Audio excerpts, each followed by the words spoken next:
Ni Eider Etxebarria Bergaretxena, Arrasatearra eta Bizipos kooperatibako sortzaileetako bat naz. Bizipos bizi asmorik gabeko kooperatiba bat da, 10 urteko ibilbidea dauko, eta gure hastapenak unibertsitatean ikasten gingu zenean hasi izan. Bertan nire gaur egungo lankide eta bazkidea ezagutu nauen, Beatriz Santamaria, eta batera elkarrekin hasi ginen sortzen gaur Bizipos dana. Bizipos bizi asmorik gabeko kooperatiba da, Arrasaten kokatuta dago, 10 urteko ibilbidea dauko, eta gu pertsona nagusien sartzaro aktiboa eta jubilazio aktiboa sustatzeko egiten dugu lan. Pertsona nagusien kontseiluak sortuz, eta beste batzuetan biztanleria orokorraren partaidetza sustatzeko, onbetik datozen herri lagunkoia proiektuak aurrera eramateko, esaterako, edo beste gauza batzuk, belaunaldien arteko harremanak sustatuz, edo nahi ez den bakardade aurrera eramateko proiektuak. Eta hasieran saiatu ginen sartzen sektore baten ondion ez zauela sortuta, eta ginen oso gaztiak eta orduan hasierako proiektuak asko kosto jakun aurrera eramatia.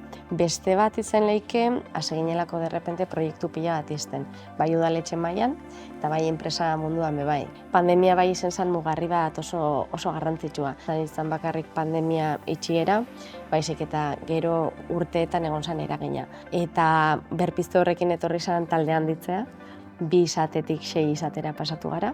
Hor aldaketa bat egon da, proiektuen kalidadian, proiektuen iraupenetan, ikerketa proiektuetan sartu gara, esleipenak irabazi ditugu, oin ekipo multidisziplinar bat daukou, gizarte langile, fisio-komunitario, komunikazio arduradun osatutakoak.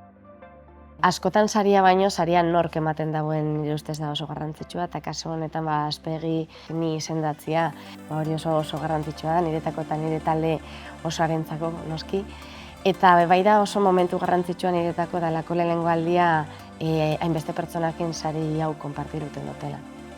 Emakume eta gazte izateagatik oztopoak eduki dituten galdetzen duztienean, erantzuna ez da erreza izaten, ez da bai edo ez bakarrik. Horren atzean da zen gauzak hausnartu beharrek dira.